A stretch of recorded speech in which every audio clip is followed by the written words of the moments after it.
điện trực tiếp vào dây đi. Đúng rồi, điện trực tiếp vào dây mà. Nó tiếp điện bằng dây này. À không phải đâu. Đúng rồi, đúng rồi.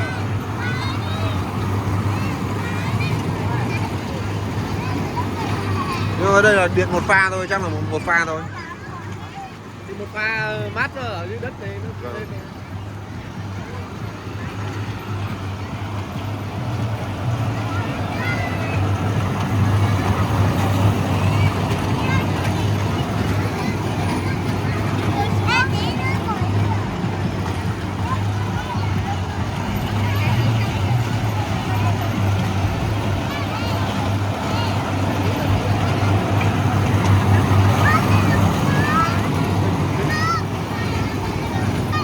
Ngồi yên, ra đây, ra.